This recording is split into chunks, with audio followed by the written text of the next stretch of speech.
Welcome to the Loveable as Fuck show with Sherry Yazzie. I am a plus-size Indigenous woman in a world that tells me not to love myself. I fucking do. Here's how I do it.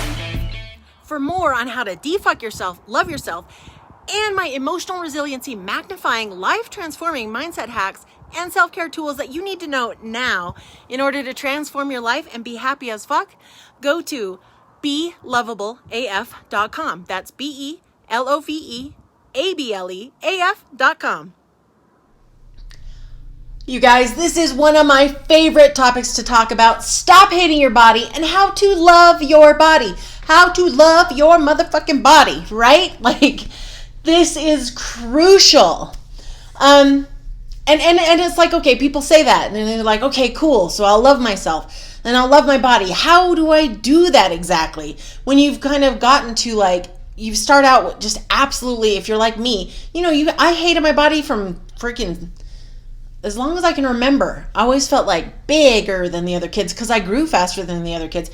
I always felt like bulky and like, I never had an appreciation for the amazing things that my body did for me naturally, the things that it was doing all the time, my heart beating, that my hands could wiggle, that I could stand up, that I could pick things up, what it could do for me, that it was porting my beautiful spirit around. None of that was in my experience. Literally what was there for me was just intense hatred for any little imperfection, usually perceived imperfections, not even real imperfections. We are talking like, oh man, like, I remember like, kid wise, right? Where I didn't have rolls or anything, but like I would sit down, there'd be a tiny skin roll above my jeans because I wore my jeans so tight. And I was absolutely disgusted with who I was. So before we get into like the whole thing, like how I do this, I want you to get that I get it. I've been there. I've been trying to lose weight, waiting to love my body or feel good about myself after I lose the 20 pounds or 40 pounds or whatever it is. And that has never worked for me, not one time.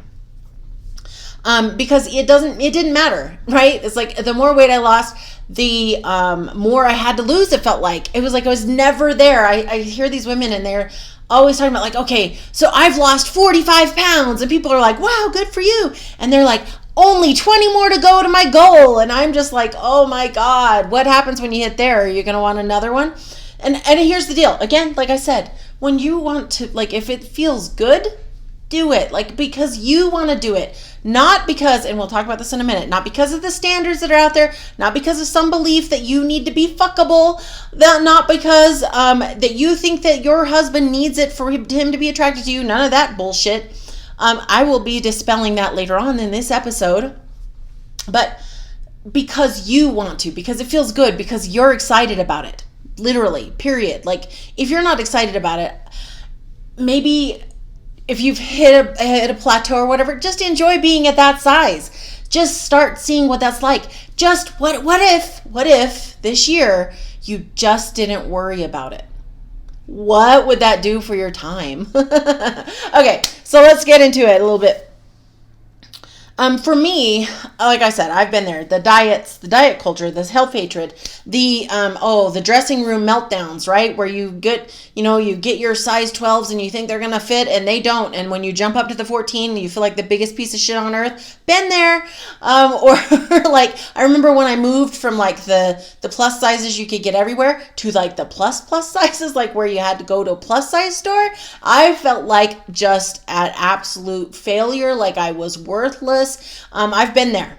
And you guys are like, if you're watching on YouTube, you're like, you have a big smile on your face because I'm not there anymore. I'm free of it all. But, and literally like all of the messages, right? I remember my dad, kind of talking about women and their bodies and thinking that like that was something really important. How you looked and how men treated you, like that this was kind of, something that you needed to keep up with. Of all of the things, my mom continually talking about how fat she was and not even understanding that she wasn't. And around here, right, I was like a size 9 in high school and I was in there with size 0s, like, and I felt like the biggest piece of shit. Like, what is wrong with me? Why can't I be skinny like these girls? What is wrong with me? Then here's the thing. So let's just get into this. This is the start of it all. If you want to stop hating your body and learn to love your body, like, the first step is to start questioning everything. Start questioning it all. Look at where you very first started these stories. Look at where you very first started to hate your body. Why? What did somebody say? What happened? What was that about? So for me, I went back and I examined, and like literally, I was the same height I am now in sixth grade. Sixth grade, okay? And I had a woman's body. I went from A cups to C cups like that.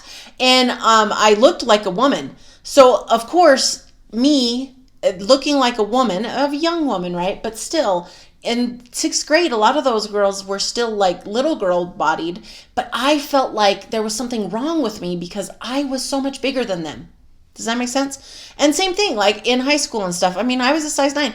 That naturally is like a pretty good size for me. There was nothing wrong with it. I looked good, but I never felt good, right?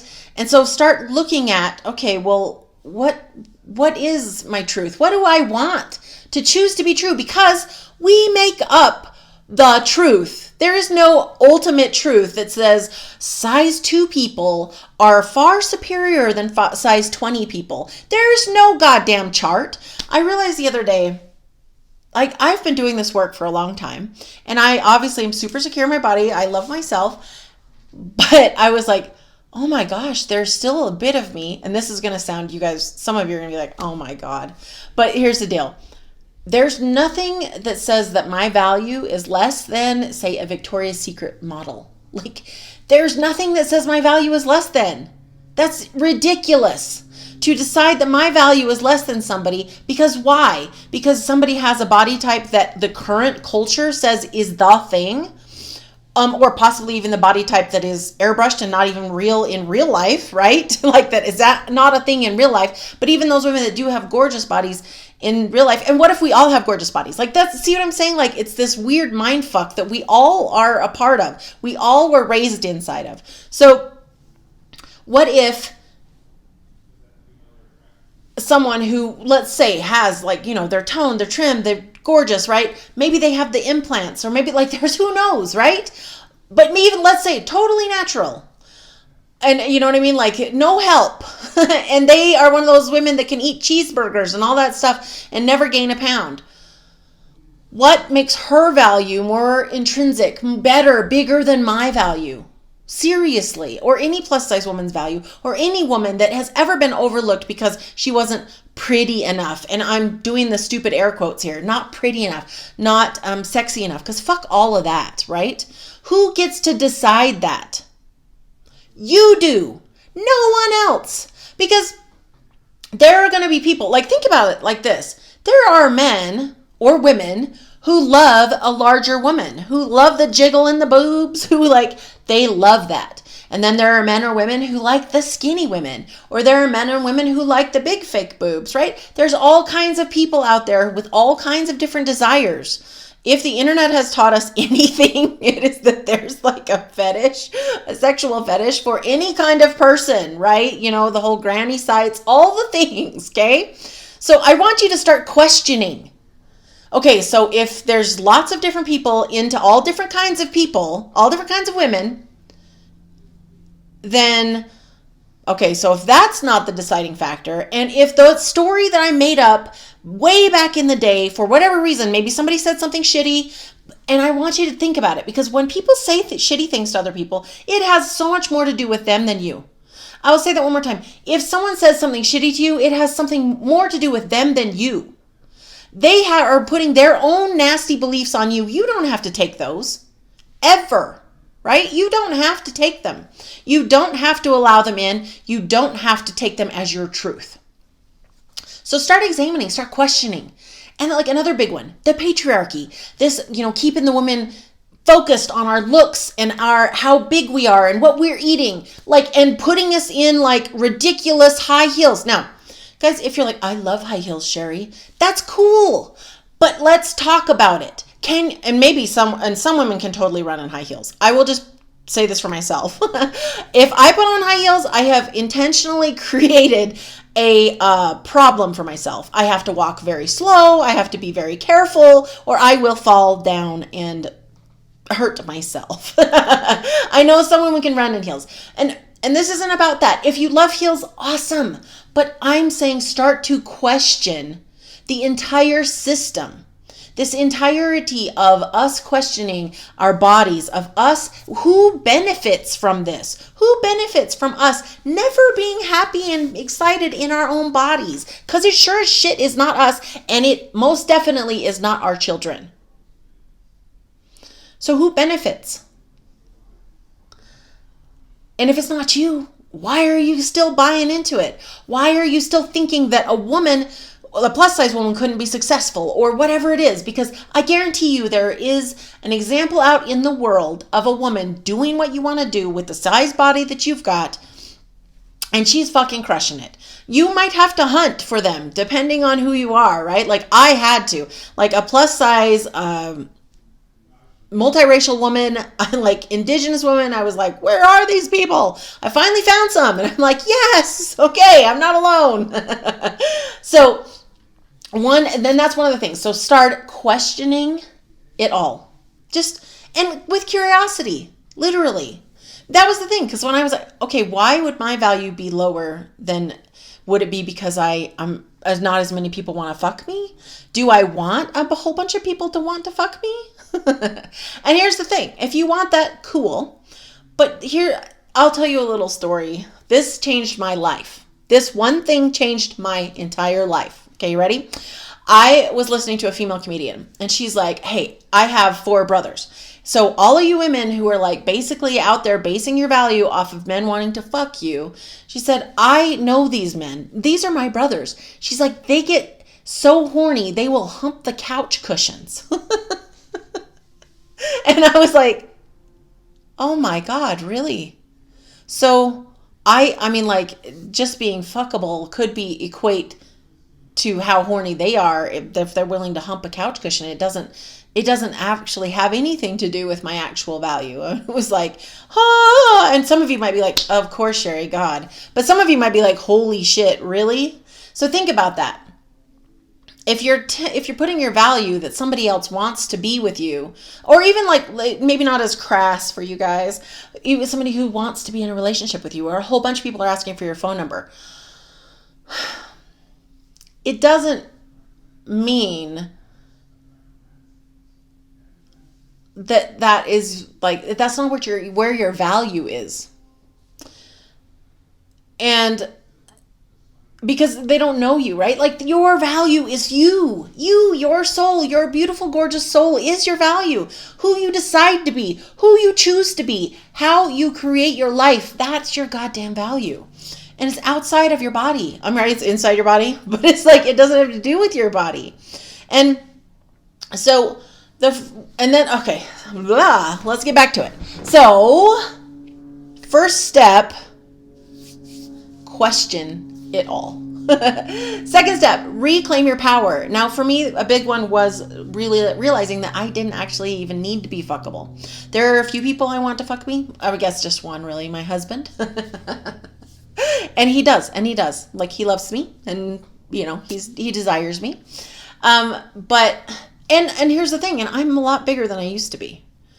But I'm so much more comfortable. It's me, like, it's who I am. Like, I have this whole other inviting, I feel sexy. I love myself. Like that. It's a state of mind. It's not a state of behind. If you guys have ever watched Sex and the City, that episode, it's a state of mind, not a state of behind. It's not your size. It's literally how you show up and how you're feeling in your body. So reclaiming your power, that was really starting to look at like, was that important to me? Okay. And then 2, starting to like feel that rebel against the patriarchy, rebel against the marketers who want you to get the eye cream, who want you to always continually be buying all the things because you need it so you stay young and pretty. Fuck all that. And I just bought myself a silk pillowcase. So there are things, because I was like, maybe I would like that better for my hair. And I've noticed my face is getting pulled when I do the thing. And I'm doing it, but I'm doing it for me. I'm not doing it so that it will keep me young and pretty. I'm doing it because it's something I want to test out. Does that make sense? It's like a little shift. I'm not saying don't buy the things you want to buy. Don't wear the makeup you want to wear or whatever. Don't wear the clothes. I mean, wear the clothes you want to wear and do the things you want to do. But make sure you are doing it because you want to do it. So let's talk about, for those women who maybe they're feeling like their husband like fell in love with them when they were a little size 5 and now they're a size, I don't know, 16, 18, and they're maybe feeling like, and they're maybe even their husband is participating in this, that they're maybe not as desirable. This is what I will say. When I was much smaller, like a size 14 in the beginning of our relationship before we were married, I mean, shit, I look back at those pictures, I'm like, wow, I was fucking hot. But I had such a story that I was so gross all the time. And it's very, very hard for somebody to come in and tell you that you're pretty, tell you that you're beautiful when you won't accept it. You'll argue with it. You'll tell them why they're not. And people after a while get used to, they just don't tell you that anymore. And sometimes they even start agreeing with you. And it's not really so much necessarily that that's how they feel like, but they will agree just to move on, just to like, but I mean, or you can actually convince them that it's the truth. You're fat and gross. And so they're convinced and they think you're fat and gross. Like, oh my God, who wants to convince their partner they're fat and gross? Seriously, stop it. Because here's the thing. Some men, again, they have their own process. They need to start questioning the whole thing as well. Like, where did they get it? Where did they get these ideals? And are they like in real life? And here's the thing. So how do you like shift that? You shift it by literally reclaiming the power and being like, I am a fucking gorgeous, badass woman. Fucking figure this shit out and love me because I need you to be this, this, and this. These are the things I'm looking for in a man. This is the way I want our relationship to go. And then you have a chance to have a different kind of relationship. Okay, so then the next step is as you've started to question, you're reclaiming your power, you're starting to stand up, shoulders back, starting to feel into your body, starting to really recall and remember all the things your body does for you, right? So the next thing is to wash your mind, right? Your own mind is continually used to this. It's used to usually bad talk to yourself, bad thoughts about yourself. And so one of the things is starting to shift that focus.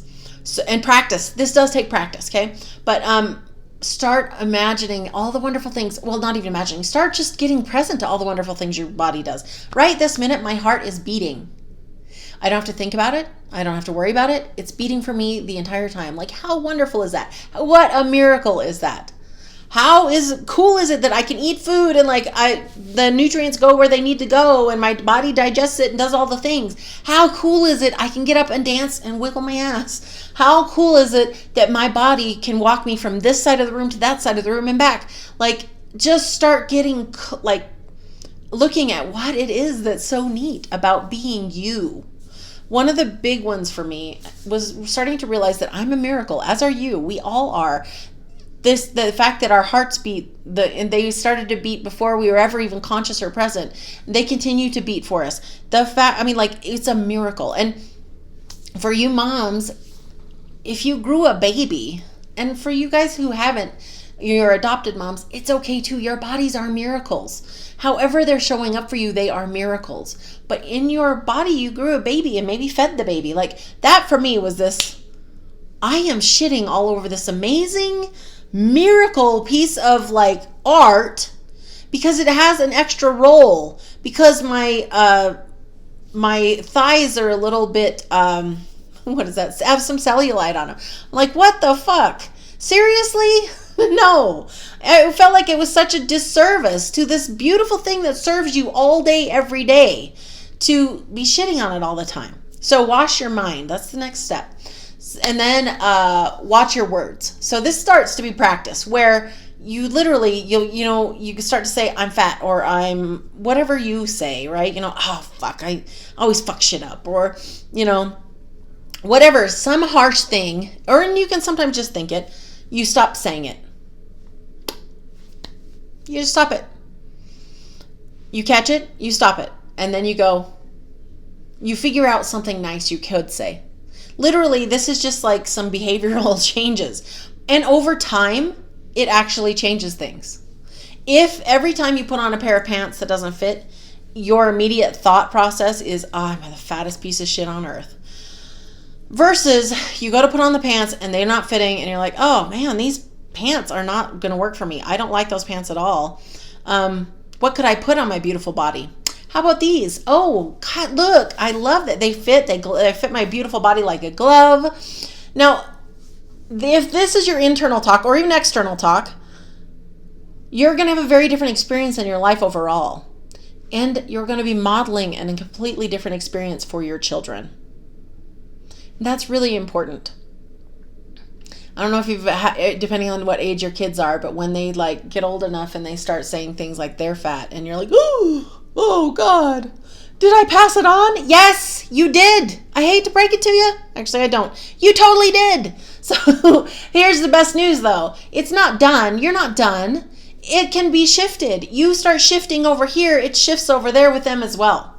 So you literally just start replacing those negative thoughts and words with some positive ones. Reframe it, shift it a little bit. A little bit is good. Just keep practicing. And then pretty soon you'll be like, oh my God, I haven't talked shitty to myself in a while. And in case there's any of you listening being like, okay, but maybe the shitty talk is part of how I change and I actually lose the weight. If shame made us skinny, how skinny would we all be?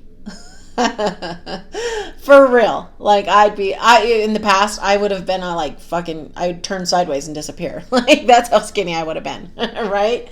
Because shame does not affect weight loss. It can go the other way. It can affect weight gain, but it doesn't make you skinny. So watch your words. Just start practicing. And that's the last step is practice. Practice. A lot of people, they're always like, okay, I want this like boom, boom, boom, and I'm done and I'm out. If you want to stop hating your body and find out how to love your body, this stuff is just practice. So start questioning. Take a minute and stop and go and question. Ask, where did you get these beliefs? Why do you believe them? What about you is gross and why did you decide that?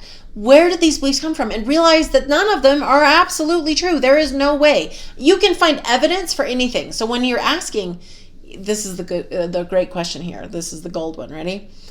Is there any proof for me or anybody else that this isn't true? Is there? And then 2, reclaim your power. Start standing up, deciding that you get to choose how you want to feel, how you want to be, and that you are going to cherish this gorgeous package that you are in. And if when I say that you're like, but my belly, it wiggles and it doesn't fit in pants well, then I really, really invite you to love on your belly.